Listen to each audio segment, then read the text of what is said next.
রাজধানী গুলশান এলাকায় জাল টাকার কারবারি করতে গিয়ে 4 জন গ্রেপ্তার। ফরিদপুরে মাদক বিরোধী অভিযান চালিয়ে বিপুল মাদক সহ 7 জন গ্রেপ্তার। ডক্টর কামরুল ইসলামের কাছে চাঁদা দাবির ঘটনায় গ্রেপ্তার 4। Online desk. আপনারা শুনছিলেন সংবাদ শিরোনাম, এখন জানাবো বিস্তারিত। রাজধানীর গুলশান এলাকা থেকে 50 লাখ টাকা জাল নোট সহ 3 জনকে গ্রেপ্তার করেছে পুলিশ। গতকাল রবিবার বিকেলে অভিযান চালিয়ে তাদের গ্রেপ্তার করা হয়। গ্রেপ্তারকৃত হলেন মোহাম্মদ আবু হানিফ পালোয়ান, রেজাউল শেখ, আব্দুল্লাহ মজুমদার আশিক। তাদের বিরুদ্ধে মামলা প্রতিক্রিয়াধীন। ঢাকা মহানগর পুলিশের মিডিয়া অ্যান্ড পাবলিক রিলেশনস বিভাগের উপপুলিশ কমিশনার এন.এম. নাসির উদ্দিন এ তথ্য দেন। তিনি বলেন, গোপন সংবাদ ভিত্তিতে গুলশান থানার একটি দল বিকেল 3টা 20 মিনিটের দিকে 36 নম্বর সড়কে অভিযান চালায়। এ সময় মোহাম্মদ আবু হানিফ পালোয়ান, রেজাউল শেখ ও আব্দুল্লাহ মজুমদার আশিক গ্রেপ্তার করা হয়। তাদের কাছ থেকে 50 লাখ টাকার জাল নোট সহ তাদেরকে জব্দ করা হয়।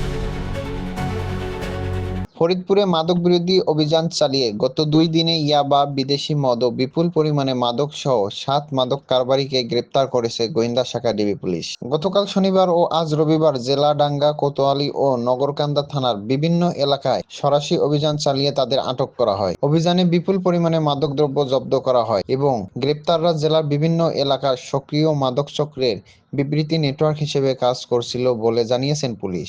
ডিবি পুলিশের সূত্রে জানা গেছে, জেলার ডিবির ওসি সৈয়দ মোহাম্মদ আলমগীর হোসেন দিক নির্দেশনায় পৃথকভাবে অভিযান পরিচালনা করে।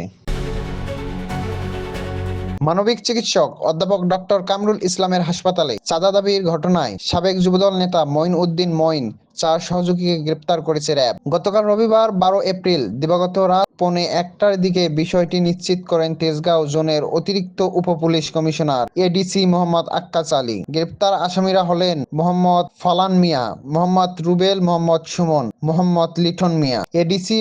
এডিসি বলেন, শ্যামলী সিকেডি হাসপাতাল চাঁদাবাজি ঘটনায় সাবেক যুবদল নেতা মাইনকে 1 নম্বর আসামি করে অগাত 7 থেকে 8 জনের বিরুদ্ধে শেরেবাংলা নগর থানায় একটি মামলা দায়ের করা হয়।